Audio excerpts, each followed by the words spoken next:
Hey there, everyone. That sexy nerd is back again. And we're jumping right into the deserter for Overanalyzing Avatar. And man, I always loved this episode because it was kind of like a Avatar version of The Karate Kid. And yeah, I mean, and I always loved that movie. So, yeah, this whole show, this is all really going well. I love this guy's opinion. And I love how he overanalyzes the show. I feel like I could have done stuff like this if only this guy hadn't done it first, you know? Because I love this show. I'm always gonna love this show. It's one of the best shows I've ever seen in my life, and I'll attest to that anytime. And yeah, I mean, this is really going great. So how about we not discuss it anymore? Let's just get into the episode. And please smash that like button if you want to see more sexy and nerdy content, and subscribe if you think I deserve it. Let's do this thing, y'all. Avatar does this weird thing sometimes where in its first shot it tries to actually convey something, like the messenger hawk in the Blue Spirit. Here we see Chase sneaking around in the trees, but I bet you really never noticed because it's literally the first shot and like your brain isn't really turned on yet. Am I off base here? Kind of weird that there's this like info board out in the woods with both advertisements for carnivals and wanted posters for some of the most dangerous enemies of the Fire Nation. Pretty obvious one, but there's also wanted posters for Che, Zhong, and the Blue Spirit, which is a nice touch. I like the Blue Spirit one the most because it makes it feel like Zuko's actions were really felt by the Fire Nation. You guys stay out of sight here while we go to the festival.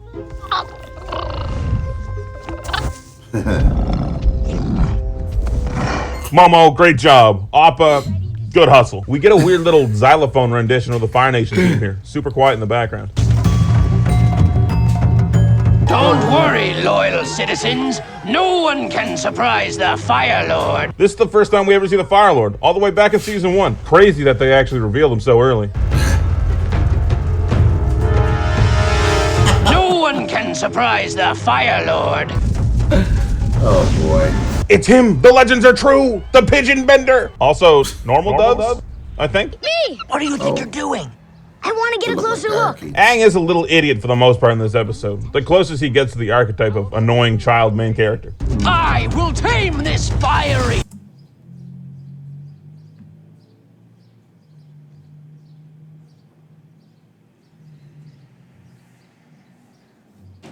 beast. He actually bends a fire lasso here, which is like, wow, you can make a fire lasso? This guy's the most intricate firebender in the show. Aang does the same move as the mysterious shadowed airbender from the intro right here.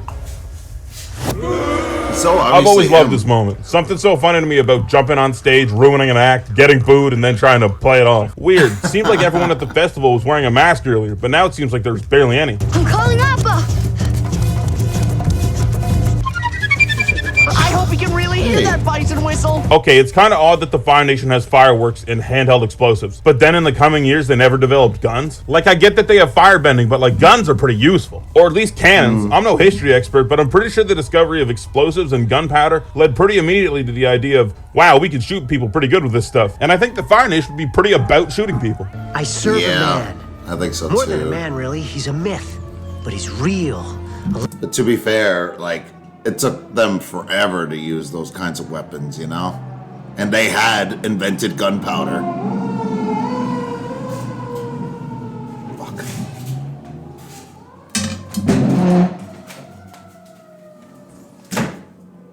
Oh, that was loud.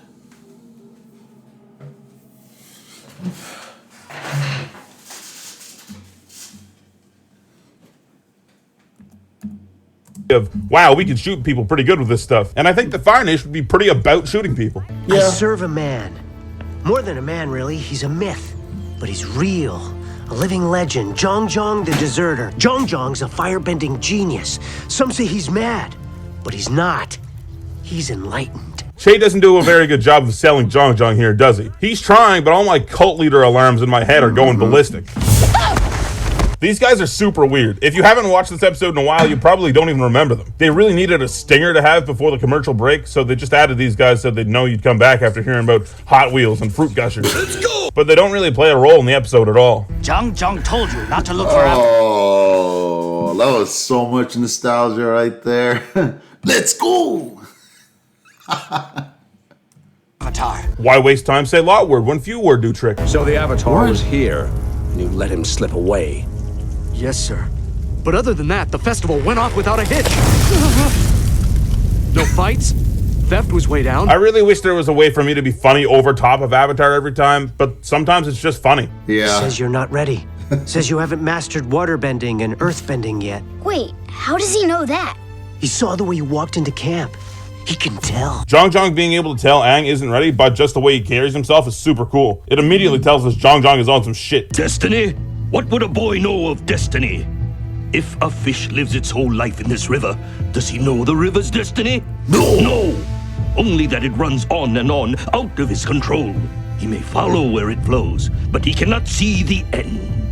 He cannot imagine the ocean. All right, Avatar, philosophy, comprehension, challenge. What the hell is this guy talking about? What I gleaned from it is that, Aang is obviously the fish, and the river is either his Avatar journey or just the world at large. The world at large makes more sense, I think, considering the rest of the quote. He's saying that the world will go on with or without Aang, I think, and the ocean part is just like some macrocosmic, spiritual, universal stuff, maybe. I don't know, this part always went over my head. If you have any answers or theories on it, leave it in the comments. I'd love to hear. You must learn water too. and earth. Water is cool and soothing. Earth is steady and stable. But fire is alive. It breathes. It grows. I really like Zhang's reasoning. He's right on all counts. Fire is nearly impossible to control and it spreads wildly. It's in fire's nature to spread, just like the Fire Nation is doing to the rest of the world, trying to consume it all. You are not ready. You are too weak. And I love Roku there. You think I am weak? Oh, that ain't good. What a nice way to do this. Super subtle. The light goes down, and when it comes back on, Roku's just there. No pomp and circumstance, no explosive entrance, just Roku. I have mastered the elements 1,000 times in 1,000 lifetimes. Now, I must do it once again. I like how Roku talks as if he's all the avatars, Aang included. In my head, this is honestly just all of the avatars at once. They just chose Roku as a visualization because he'd be the most recognizable to Zhang. And I like how even they're like, man, fuck the learning cycle, we gotta get this done. Really? That's great! So from Aang's reaction here, all that he experienced was this. You are too weak. I will teach you. Really? That's great! Power in firebending comes from the breath. Power in firebending comes from the breath. It's cool that the two wise firebending masters we've seen share a line. It somehow validates their position as master even further. Oh, just needed a few more frames of animation on Zhang here, guys. Gotta tighten up the graphics on level 3. This episode is the exact opposite of a training montage. That's awesome. Too often in shows are the struggles and hardships of learning a new skill or mastering one, summarized into a quick series of shots with catchy music. Hey, I'm all for a training montage once in a while, but it doesn't really feel like you or the characters are learning. Well, only in the most surface of ways, maybe. We don't get to see the blocks they face mentally, which is what Aang's struggling with. Aang's having trouble with the philosophy and the logic behind Zhang's teachings, not the physical side, which is something you can't just training montage away. Let us begin. That was the coolest fucking thing I've ever seen. I did it! I made fire! Aang wanting to learn quickly has already been shown in the waterbending scroll. As soon as he learns something on a surface level, he wants to move on to something else, and not truly master what he's already done. Looks like I got the hang of that move. What else you got? That's what Zhang means when he says, To master the bending disciplines, you must first master discipline itself. you can actually hear Aang inhale and exhale as he does this move. Wow.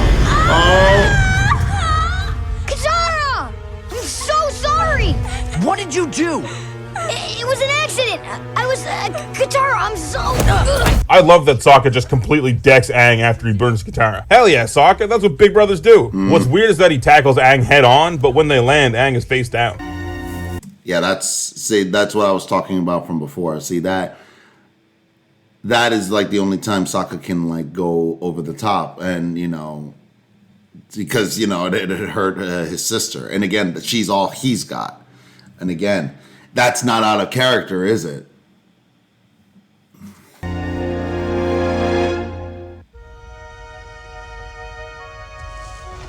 You burned my sister! This is a classic ongoing Sokka trope. The cut to commercial, come back, Sokka summarizes what happened just before the commercial cut happened. I'm gonna throw them a secret dance party. Go to your room! I can't believe we're having a dance party. It seems so silly. It happens a lot, and I laugh every time. And I'm gonna point them out going forward. Yay. you have healing abilities. You have I love healing that. abilities. Oh, okay. The great benders of the water tribe sometimes have this ability. It's cool that Zhang is cultured too. He knows more about waterbending abilities than even Katara. Though it could be that he just fought against waterbenders back in the day. And he killed a bunch of them. Damn, maybe it's not that cool. But fire brings only destruction and pain. I really like the dichotomy of Zhang's philosophy and the Sun Warrior's philosophy later on. Fire is life, not just destruction. I have a lot to say about it, but like many things in this series, I'll mention it when we get there. Dude, they both only react on the second giant fireball lobbed at them. Katara maybe, but come on, Zhang, you're a master. Be on your toes. Okay, so Zhang is by far the most powerful firebender in the show. Absolutely. Look at this. This is some comet level shit, and he's just doing it no problem. We never see anything on this level before or after without it being comet enhanced. Zhang number 1. Do not try to fight him. You are no match. I think I can handle a child. I have never seen such raw power. This line holds weight because of the line Che gave us before. Says you haven't mastered waterbending and earthbending yet. Wait, how does he know that? He saw the way you walked into camp. He can tell. Zhang hasn't seen much out of Aang, but we know he can extrapolate stuff from tiny details, which also explains why he's so diligent about discipline with Aang. You know what I always saw from that too? I always remembered that one scene when Aang finally used the Avatar state against what's his name? Against the Fire Lord or Ozai? Yeah, there we go. I couldn't think of his name for a second. But against Ozai, he I just thought in my head, I have never seen such raw power. You know, he was absolutely right. Teaching style seems like it would have already centered around discipline, but with Aang's innate power, he had to drive it home even more. Yeah, exactly. It's a trick. He's run off into the woods. Find him. A trick? Who is he, Chris Angel? It's a trick. How did you do that? I mean, seriously. Okay, when we hang out tonight, just don't mention my friend Zhao's weird, enormous hand. He gets really self-conscious. This fight is fine, I guess. The dynamic of Aang getting him to burn his own ships works with the theme of the episode, and it keeps up the fact that Aang is quick and resourceful. I don't like what it does to Zhao, though. Zhao was so cool when he was first introduced. Cool-headed, somewhat soft-spoken, conniving. Join me for a drink? This episode really bastardizes all of that. We've seen him get understandably angry after a loss, that's fine. Earlier in the episode, he's shouting at some common guards for not being able to capture Aang, something he and his entire fleet haven't been able to do either. And now he's getting goaded into a blind rage by a 12-year-old throwing insults at him. I don't know why, but I thought you'd be better than Zuko. It's just, it doesn't seem like the Zhao we were introduced to. This seems like a kid's show villain, and you're better than that, Avatar.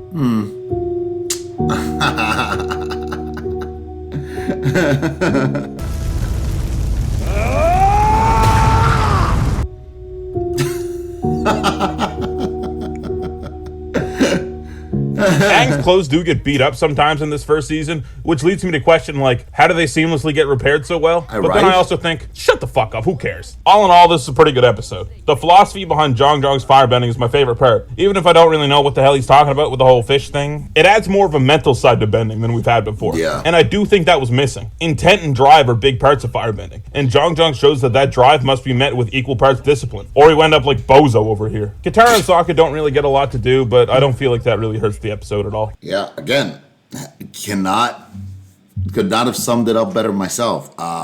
Yeah, the episode always just saw me. I always wished. Yeah, I knew we were always building up to having Zuko as firebending teacher, but you know, I always thought that was weird too. That basically Aang forgot everything that Zhang taught him. It felt like. Because it felt like, you know, they were just starting at square one again when Zuko finally teaches him firebending, and I never liked that. But you know, it's hard to keep everything consistent. At least they kept him around and everything. Because I think Zhang is an underrated character, and I wish he was around a little bit more. But anyway, tell me what you think in the comments, and let me know what you thought of the episode. So please smash that like button if you want to see more sexy and nerdy content, and subscribe if you think I deserve it. And I'm going on to the next episode, and everyone, see you there.